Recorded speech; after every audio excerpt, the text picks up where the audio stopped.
Hello दोस्तों, कैसे हैं आप लोग। उम्मीद करते हैं कि आप लोग अच्छे होंगे, स्वस्थ होंगे। आज जो है हम देखेंगे फिजिक्स, और फिजिक्स में ये लेक्चर नंबर 1 है। ओके, तो चलिए स्टार्ट करते हैं, ज़्यादा लेट ना करते हुए। ठीक है, चलिए देखिए, फिजिक्स को बोलते हैं हम लोग हिंदी में भौतिकी विज्ञान। भौतिकी विज्ञान, ठीक है। भौतिकी विज्ञान के जनक पूछेगा आपसे, इसके जनक किसे बोले जाते हैं। तो आप लोग को पता ही होगा कि भौतिक विज्ञान के जनक जो है न्यूटन को बोले जाते हैं, न्यूटन को। लेकिन आधुनिक भौतिकी विज्ञान के जनक पूछेगा आपसे तो क्या बोलेंगे, अल्बर्ट आइंस्टीन। इसीलिए बोला जाता है भौतिक विज्ञान के जनक नॉर्मल पूछ लिया पहले तो न्यूटन बोलिएगा, अगर आधुनिक पूछेगा आपसे तो अल्बर्ट आइंस्टीन बोलिएगा, अल्बर्ट आइंस्टीन। ओके, और भौतिकी के खोज में, मतलब भौतिकी के क्षेत्र में अल्बर्ट आइंस्टीन को नोबेल पुरस्कार भी दिए गए थे 1921 में। ये हम आगे बताएंगे, ठीक है।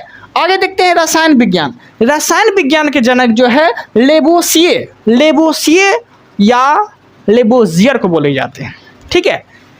जीव विज्ञान के जनक अरस्तु को बोले जाते हैं। वनस्पति विज्ञान के जनक थियोफ्रेटस को बोले जाते हैं। चिकित्सा विज्ञान के जनक हिप्पोक्रेटस को बोले जाते हैं, ठीक है, कोई दिक्कत नहीं है। आगे देखते हैं भूगर्भ विज्ञान। भूगर्भ विज्ञान के जनक James Hutton, James Hutton. Button याद कर लीजिए, हटन याद हो जाएगा, ठीक है। तो जेम्स हटन को बोले जाते हैं भूगर्भ विज्ञान के जनक, ठीक है। भौतिकी विज्ञान के जनक, यहाँ से आपका जो है चैप्टर स्टार्ट हो जाता है। भौतिकी विज्ञान के जनक न्यूटन को बोले जाते हैं, न्यूटन को। अब देखिए, न्यूटन का जन्म पूछेगा कि न्यूटन का जन्म किस देश में हुए थे, कब हुए थे। तो न्यूटन के जो जन्म हुए थे यह हुए थे 1643 में। कहाँ पे, तो इंग्लैंड में हुए थे। कहाँ पे हुए थे, इंग्लैंड में हुए थे 1643 में इसका जन्म, ठीक है। न्यूटन के एक बुक है, वो बुक का नाम आप लोग को याद रखना है, प्रिंसिपिया। न्यूटन के बुक है प्रिंसिपिया, और प्रिंसिपिया जो है ये कब लिखे थे न्यूटन, तो लिखे थे 1687 में। 1687 में प्रिंसिपिया नाम का एक बुक लिखे थे न्यूटन। ओके, आगे देखते हैं न्यूटन के द्वारा क्या क्या नियम दिए गए थे वो देखेंगे। गति का नियम, न्यूटन जो है गति का नियम दिए। अब कल गणित का नियम दिए और कैलकुलस का नियम दिए, ठीक है। ये सब जो नियम दिए थे ये न्यूटन के द्वारा दिए गए नियम थे, ठीक है। गति नियम, अवकल, गणित और कैलकुलस, ये तीनों चारों का नियम जो है न्यूटन दिए थे, ठीक है, कोई दिक्कत नहीं है। आगे देखते हैं, न्यूटन ने कहा था कि पृथ्वी की ओर सभी वस्तु आकर्षित हो रही है, आकर्षित होती है, जिसे बोलते हैं गुरुत्वाकर्षण का नियम। क्योंकि गुरुत्वाकर्षण क्या बोलते हैं, हम ऐसे देखिए मारकर ऐसे फेंके, नीचे आ गया, तो पृथ्वी पे हम हैं, नीचे आ गया, मतलब पृथ्वी की ओर सभी वस्तु आकर्षित हो रही है। ये कौन बोले थे, यह बोले थे न्यूटन, जिसे बोलते हैं हम लोग गुरुत्वाकर्षण का नियम, ठीक है। आगे तो ये कौन दिए थे, ये न्यूटन ही दिए थे। ओके, गुरुत्वाकर्षण नियम जिसे बोलते हैं। न्यूटन के 3 नियम है, न्यूटन के 3 नियम है, ठीक है। पहला, दूसरा, तीसरा, इस तरह से। पहला नियम क्या बोलता है, कोई वस्तु तब तक विरामावस्था में रहेगी जब तक आप उसे धक्का नहीं देते हैं या फिर उस पर कोई अपना बल नहीं लगाते हैं, ठीक है, ये सब है। तीसरा नियम क्या बोलता है, विपरीत प्रतिक्रिया होना चाहिए। और दूसरा नियम क्या है, बल का व्यंजन। ये सब क्या है, तो ये दूसरा नियम है। पहला नियम, कोई वस्तु तब तक विरामावस्था में रहेगी जब तक आप उसके ऊपर कोई बल नहीं लगाते हैं। दूसरा नियम बोलता है संवेग परिवर्तन की दर कम करके, जैसे कि आपसे क्वेश्चन पूछेगा कि कोई खिलाड़ी कैच लेने वक्त हाथ को पीछे की ओर ले लेता है, ये कम्मा नियम है, दूसरा नियम है। अब कोई खिलाड़ी छलांग लगा रहा है, मतलब कोई व्यक्ति छलांग लगा रहा है, नाव जो होते हैं नाव के ऊपर छलांग लगा रहे हैं, नाव के बाहर मतलब पानी में छलांग लगा रहे हैं, तो नाव देखते होंगे पीछे की ओर खिंचा जाता होगा, मतलब विपरीत प्रतिक्रिया हुआ, ये कम्मा नियम है। तीसरा नियम है, वो हम अच्छे से देखेंगे अगले वीडियो में, ठीक है। फिलहाल इसमें इतना ही रखते हैं, आगे देखते हैं। देखिए, अब देखेंगे हम लोग परिमाण और मात्रक। परिमाण और मात्रक के आधार पे समझिएगा, परिमाण और मात्रक के आधार पे जो है भौतिक राशि 2 प्रकार की होती है। भौतिक राशि 2 प्रकार की होती है, ठीक है, परिमाण और मात्रक के आधार पे। परिमाण के आधार पे अगर देखेंगे तो यह जो है अदिश और सदिश, अदिश और सदिश है, ये परिमाण के आधार पे। मापक तथा मात्रक के आधार पे देखेंगे तो मूल राशि, व्युत्पन्न राशि, पूरक राशि। कहने का अर्थ ये हो गया परिमाण के आधार पे दो प्रकार की राशि आपको देखने को मिलेगा, एक अदिश एक सदिश। मापक तथा मात्रक के आधार पे तीन प्रकार के आपको मात्रक देखने को मिलेगा, मतलब राशि देखने को मिलेगा, मूल राशि, व्युत्पन्न राशि, पूरक राशि। कोई दिक्कत नहीं है, समझ में आ रहा होगा वो। अब देखते हैं हम लोग अदिश राशि। अदिश राशि ध्यान समझिएगा, अदिश राशि हम उसे बोलते हैं जिसमें केवल परिमाण हो, जिसमें केवल परिमाण हो। और अदिश राशि को इंग्लिश में बोलते हैं स्केलर क्वांटिटी, ठीक है। और सदिश को बोलते हैं वेक्टर क्वांटिटी। तो अदिश राशि में क्या बोला गया है, जिसमें केवल परिमाण हो उसे बोलते हैं अदिश राशि, ठीक है। अब अदिश राशि में कौन कौन अदिश राशि के अंतर्गत आते हैं वो हम देखेंगे। देखिएगा, इसका एक ट्रिक बनाए हैं, उस आद्यता को चाबी दो, उस आद्यता को चाबी दो, ये ट्रिक है, आप लोग को देख लेना है। ऊ से हो गया ऊर्जा, कैसी राशि, अदिश राशि। सो से हो गया समय, कैसी राशि, अदिश राशि। आ से हो गया आयतन, कैसी राशि, अदिश राशि। द्रो से हो गया द्रव्यमान, कैसी राशि, अदिश राशि। ता से हो गया ताप, कैसी राशि, अदिश राशि। को से हो गया कार्य, कैसी राशि, अदिश राशि। चो से हो गया चाल, बी से हो गया विद्युत धारा, दो से हो गया दाब। ये सभी जो है अदिश राशि के अंतर्गत आते हैं। तो ये ट्रिक में उस आद्यता को चाबी दो, विद्युत धारा तक आया। कुछ ट्रिक के बाहर भी आ जाते हैं जो आपको एक्स्ट्रा याद रखना पड़ेगा, जैसे कि पृष्ठ तनाव, लंबाई, ये भी अदिश राशि के अंतर्गत ही आते हैं, कोई दिक्कत नहीं है। अब देखेंगे हम लोग सदिश राशि। सदिश राशि को बोलते हैं हम लोग वेक्टर क्वांटिटी, वेक्टर क्वांटिटी, ठीक है। सदिश राशि को क्या बोलते हैं, वेक्टर क्वांटिटी। अब ध्यान से समझिएगा, अदिश राशि में केवल परिमाण थे, लेकिन सदिश राशि में दोनों होते हैं, ठीक है। जिसमें परिमाण और दिशा दोनों हो, जिसमें परिमाण और दिशा दोनों हो उसे अदिश राशि बोलते हैं। जैसे कि इसका ट्रिक बनाए हम लोग विषुवत बल, विषुवत बल। तो विषु से हो गया विस्थापन, कैसी राशि है, सदिश राशि है। विषु से हो गया विस्थापन, कैसी राशि है, सदिश राशि है, ठीक है। वो से हो गया वेग, आवेग, कैसी राशि है, सदिश राशि है। तो से हो गया त्वरण, तीव्रता, विद्युत चुंबकीय तीव्रता, कैसी राशि है, सदिश राशि है। कैसी राशि है, सदिश राशि है। फिर से बोल देते हैं हम, ठीक है। इसका ट्रिक है विषुवत बल। विषु से हो गया विस्थापन, कैसी राशि, सदिश राशि। वो से हो गया वेग और ओ से हो गया आवेग, ओ से हो गया वेग और ओ से हो गया आवेग। तो से हो गया त्वरण, तीव्रता, विद्युत चुंबकीय तीव्रता, कैसी राशि है, तो सदिश राशि है। बो से हो गया बल, तो बल एक खुदे सदिश राशि है, तो बो से बल याद रखिएगा। अब बो से बल आघूर्ण याद रखिएगा और जड़त्व आघूर्ण याद रखिएगा, ठीक है। ये सब जो है सदिश राशि है, ये सब कैसी राशि है, सदिश राशि है। तो अदिश राशि का ट्रिक क्या बोले, उस आद्यता को चाबी दो। सदिश राशि का ट्रिक बोले विषुवत बल। तो ये सब आपको याद रखना है, ठीक है। कोई दिक्कत नहीं है, समझ में आ गया होगा आप लोग को। कोई डाउट होता है तो आप मुझे कमेंट कर सकते हैं, ठीक है। आप लोग को हम इस तरह से लुसेंट पढ़ाएंगे ना कि आप लोग को याद हो जाएगा, लेकिन आपको भी थोड़ा सा मेहनत करना पड़ेगा।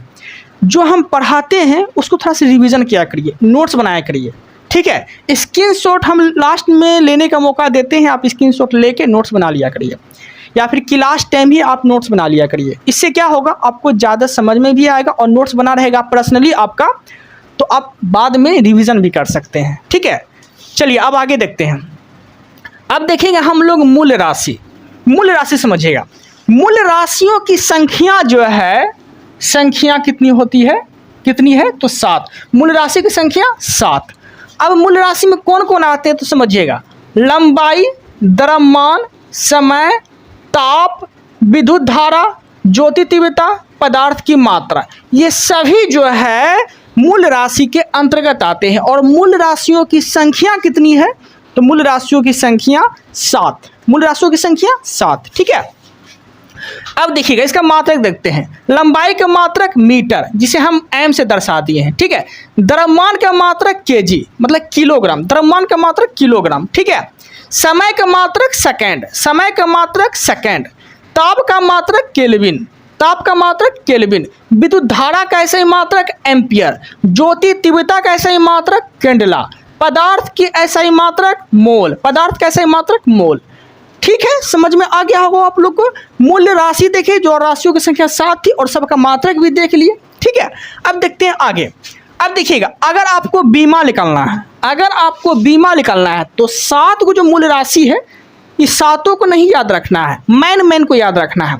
जैसे कि लंबाई हो गया, द्रव्यमान हो गया, समय हो गया, ये तीनों को अगर आप याद रखते हैं तो आप आसानी से बीमा निकाल लेंगे। ठीक है, वो हम बीमा वाला चैप्टर में बताएंगे कि किस तरह से बीमा निकालना है। ठीक है, अब समझिएगा, लंबाई को एल से डिनोट करते हैं, ठीक है, और मापते हैं मीटर में, कोई दिक्कत नहीं है। द्रव्यमान को मास बोलते हैं और दर्शाते हैं एम से। ठीक है, एम से दर्शाए। समय को सेकंड में नापते हैं और दर्शाते हैं टी से। ठीक है, तो एल एम टी जब बोलते हैं ना, एम एल टी, बीमा बन गया। तो इस तरह से आपको तीन गो मूल्य राशि याद रखना है। ठीक है, 3 गो मूल्य राशि अगर आप याद रखते हैं तो आप बीमा आसानी से निकाल लेंगे। ठीक है, अब देखते हैं हम लोग व्युत्पन्न राशि। व्युत्पन्न राशि समझिएगा किसे बोलते हैं। देखिए, जिसे मूल्य राशि की सहायता से ज्ञात किया जा सके, निकाला जा सके। मूल्य राशि की सहायता से अगर ज्ञात किया जाए या फिर नया राशि बन जाए, उसे बोलते हैं व्युत्पन्न राशि। एग्जाम्पल समझिएगा, मूल्य राशि तो ये सब हो गया, लंबाई, द्रव्यमान, समय। ठीक है, द्रव्यमान, केजी, ताप, ये सब हो गया मूल्य राशि। ठीक है, तो व्युत्पन्न राशि में किसे बोलते थे, जिसे मूल्य राशि की सहायता से प्राप्त किया जा सके। एग्जाम्पल समझिएगा, जैसे मान लीजिए आयतन। आयतन, ठीक है, आयतन का मात्रक क्या होता है, मीटर क्यू होता है। मीटर क्यू होता है ना आयतन का मात्रक। तो मीटर क्यू डायरेक्ट तो नहीं लिखना होगा, क्योंकि आयतन बराबर होता है लंबाई गुना चौड़ाई गुना ऊंचाई। लंबाई गुना चौड़ाई गुना ऊंचाई। आयतन बराबर क्या होता है, लंबाई गुना चौड़ाई गुना ऊंचाई। ठीक है, लंबाई को एल से डिनोट करते हैं, चौड़ाई को भी एल से डिनोट करते हैं। ठीक है, ऊंचाई को भी एल से डिनोट करते हैं। ठीक है, लेकिन लंबाई हो, चौड़ाई हो, ऊंचाई हो, तीनों को मापते किस में हैं, तीनों को मापते हैं मीटर में। मान लीजिए आपको लंबाई, मेरा हाइट नापना है, कितना मीटर है, मीटर से तो नाप सकते हैं। मेरा चौड़ाई नापना है, मीटर से नाप सकते हैं। मेरा ऊंचाई नापना है, मीटर से नाप सकते हैं। ठीक है, तो तीनों को हम मीटर से नापते हैं। तो 3 गो एल हो गया तो 3 गो मीटर भी तो हो जाएगा। तो हम मीटर क्यों बोल सकते हैं। ठीक है, 3 गो एल हुआ तो एल क्यों लिख दिए। तो एल को हम किस में दर्शाते थे, किससे नापते थे, मीटर में। तो मीटर क्यों बोल सकते हैं, हम मीटर क्यों बोल सकते हैं। तो ये हो गया आयतन का मात्रक। किस तरह से निकाले, समझ में आ गया।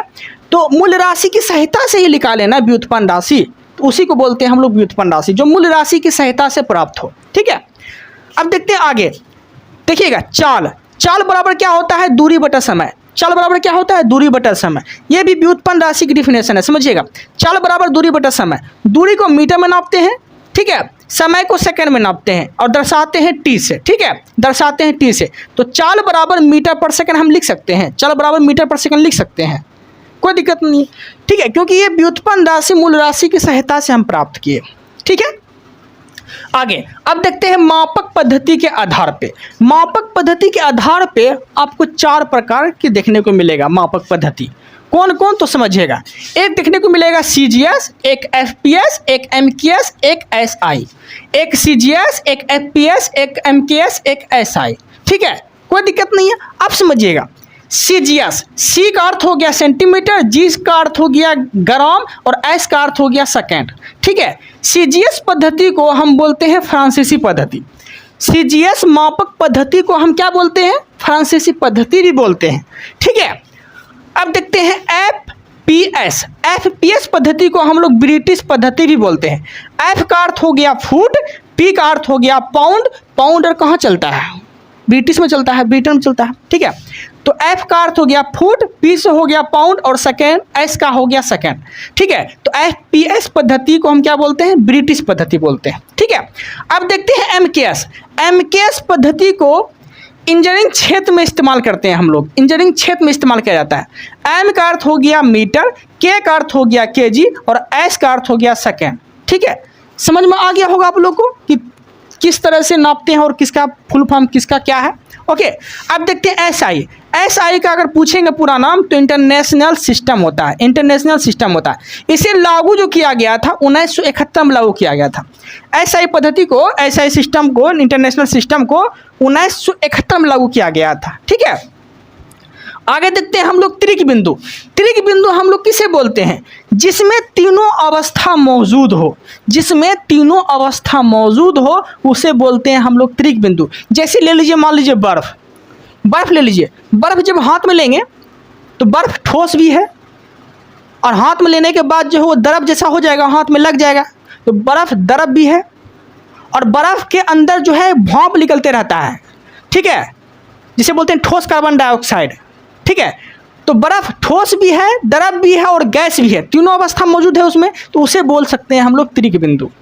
कोई दिक्कत नहीं है, समझ में आ गया होगा आप लोग को। कोई डाउट रह जाता है तो आप कमेंट कर सकते हैं, बता सकते हैं। आप लोग इसका स्क्रीनशॉट ले लीजिए, उसके बाद हम आगे बताते हैं।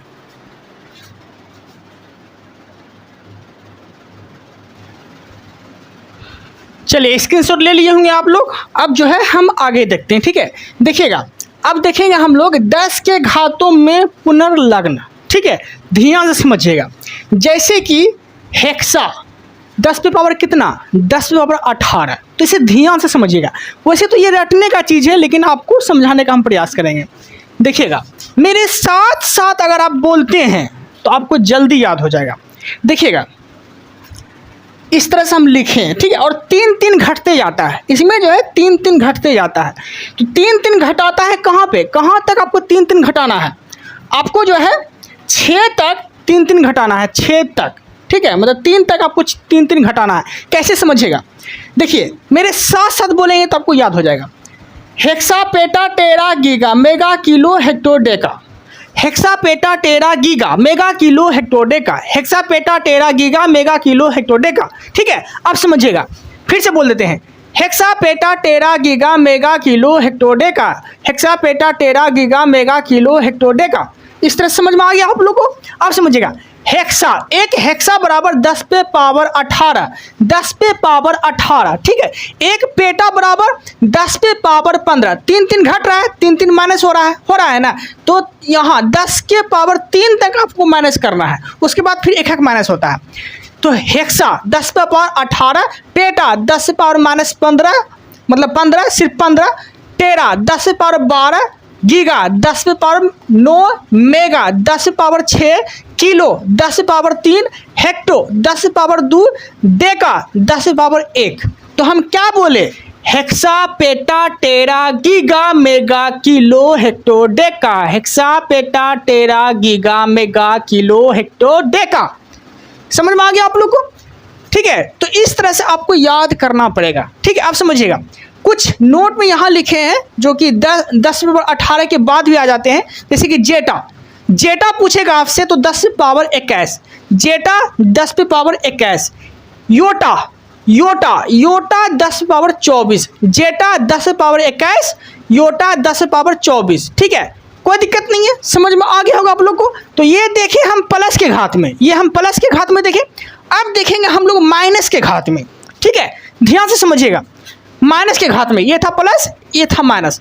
ठीक है, अब देखें माइनस के घात में देखेंगे। देसी, देसी कितना हो जाएगा? 10 power minus 1, centi 10 power minus 2, milli 10 power minus 3, micro 10 power minus 6, nano 10 power minus 9, pico 10 power minus 12, femto 10 power minus 15, atto 10 पे पावर माइनस 18, जेप्टो 10 पे पावर माइनस 21। देखिए यहाँ है जेप्टो 10 पे पावर माइनस 21, यहाँ है जेटा 10 पावर सिर्फ 21। ठीक है, Zepto 10 power minus 21, योक्टा 10 power minus 24। कोई दिक्कत नहीं है, तो आप इस तरह से याद रख सकते हैं। देसी, सेंटी, मिली, मैक्रो, नैनो, पीको, फेम्टो, एटो, इस तरह से याद रख सकते हैं। ठीक है, कोई दिक्कत नहीं है। बाकी ये लोग ये सब चीज़ तो आपको याद करना ही पड़ेगा। देखिए यहाँ समझिएगा, एक एंगस्ट्रम बराबर कितना होता है? एक एंगस्ट्रम बराबर होता है 10 पे पावर माइनस 10 मीटर, 10 पे पावर माइनस 10 मीटर एक एंगस्ट्रम बराबर होता है। एंगस्ट्रम को इस तरह से हम लोग दर्शाते हैं। एक प्रकाश वर्ष बराबर कितना होता है? 9.46 गुना 10 पावर 15 मीटर, 9.46 गुना 10 पे पावर 15 मीटर। और वही किलोमीटर में पूछ लिया तो 15 की जगह 12 लगा दीजिएगा, सेम वही रहेगा, 9.46 गुना 10 पे पावर 12 किलोमीटर, 3 घट जाता है। ठीक है, खगोलीय दूरी पूछेगा आपसे, खगोलीय दूरी पूछेगा तो क्या बोलेंगे, पृथ्वी और सूर्य के बीच की दूरी को, पृथ्वी और सूर्य के बीच की दूरी को, यहाँ पृथ्वी है ऊपर सूर्य है, जिसे बीच की दूरी को क्या बोलते हैं, खगोलीय दूरी। और एक खगोलीय दूरी बराबर कितना होता है, 1.495 गुना 10 पे पावर 11 मीटर। ठीक है, 1.495 गुना 10 पे पावर 11 मीटर। ठीक है, एक खगोलीय दूरी होता है, कोई दिक्कत नहीं है। अब देखिए, अब हम देखेंगे प्रमुख सिद्धांत एवं यंत्र, मतलब कौन से यंत्र जो है कौन से सिद्धांत पे काम करते हैं। इस सब से जो है क्वेश्चन डायरेक्ट गिरता है एग्जाम में, डायरेक्ट, खासकर रेलवे के लिए तो एकदम महत्वपूर्ण है। अब बाकी और भी एग्जाम में एकदम डायरेक्ट क्वेश्चन गिर जाता है ये सब। जैसे पूछेगा आपसे भाप इंजन किस सिद्धांत पे काम करता है, तो ऊष्मागतिकीय सिद्धांत पे काम करता है। भाप इंजन ऊष्मागतिकीय सिद्धांत पे काम करता है। अब इसे इंग्लिश में बोलते हैं थर्मोडायनामिक्स, तो ऊष्मागतिकीय थोड़ा सा समझाने का प्रयास करते हैं। देखिए, जिस तरह से देखते होंगे कि ठंड के दिनों में बाइकर जो होते हैं वो पूरा एकदम स्टार्ट नहीं होते, मार रहे हैं एकदम धर धर, हो ही ना रहा है स्टार्ट, फिर मार रहे हैं धर धर, हो ही ना रहा है स्टार्ट, हो ही ना रहा है, तो लास्ट में क्या करते हैं, धक्का मरवाते हैं, फिर कुछ देर चालू करके छोड़ देते हैं, गरमाने देते हैं। तो वही पहले ऊष्मागतिकीय नियम क्या बोलता है, पहले हम्मा लेबो, पूरा जितना छो पूरा स्टोर करबो, ठीक ना, पूरा स्टोर कर लेता है अपना, गर्म हो गया तब अपना औकात दिखाता, अब चलो जहाँ चलना है। तो वही ऊष्मागतिकीय यही बोलता है। ठीक है, पहले हम जिसको जितना मुझे चाहिए, पहले भाप इंजन गरमाना है तो पहले खुद लेगा, ठीक है, फिर जाके अपना वो काम करेगा। इस तरह से हम समझाने का प्रयास किया आपको। भाप इंजन का खोज कौन किया, जेम्स वाट। कौन किए थे, जेम्स वाट। अब देखते हैं डीजल इंजन। डीजल इंजन भी जो है ऊष्मागतिकीय सिद्धांत पे ही काम करते हैं, डीजल इंजन ऊष्मागतिकीय सिद्धांत पे काम करते हैं। खोज कौन किए थे, रुडोल्फ डीजल। डीजल इंजन की खोज कौन किए थे, रुडोल्फ डीजल। ठीक है, अब देखते हैं आगे, विद्युत जनरेटर। विद्युत जनरेटर जो है विद्युत चुंबकीय प्रेरण के सिद्धांत पे काम करता है। विद्युत जनरेटर विद्युत चुंबकीय प्रेरण के सिद्धांत पे काम करता है। ठीक है, अब देखिएगा इसका काम क्या है, विद्युत जनरेटर का, यांत्रिक ऊर्जा को विद्युत ऊर्जा में बदलना। यांत्रिक ऊर्जा को विद्युत ऊर्जा में बदलेगा विद्युत जनरेटर, और विद्युत ऊर्जा को यांत्रिक बोल दिया तो विद्युत मोटर। कोई दिक्कत नहीं है। आगे रॉकेट किस सिद्धांत पे काम करता है, तो रॉकेट जो है न्यूटन के तीसरा नियम को फॉलो करता है। और न्यूटन का तीसरा नियम क्या बोलता है, क्रिया के प्रति विपरीत प्रतिक्रिया, क्रिया के प्रति विपरीत प्रतिक्रिया, ये बोलते हैं न्यूटन का तीसरा नियम।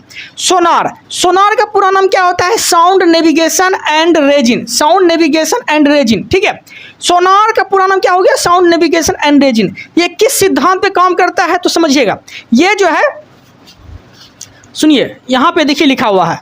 पहली बात पूछेगा आपसे कि सोनार जो है महासागर में डूबी हुई वस्तुओं का पता लगाने में इसका काम किया जाता है। सोनार का इस्तेमाल किस में करते हैं, महासागर में डूबी हुई वस्तुओं का पता लगाने में इसका काम करते हैं हम लोग। ठीक है, आगे रेडियो दूरदर्शन। रेडियो दूरदर्शन किस सिद्धांत पे काम करता है, विद्युत चुंबकीय तरंग के सिद्धांत पे काम करता है। विद्युत चुंबकीय तरंग के सिद्धांत पे काम करता है। ठीक है, कोई दिक्कत नहीं है।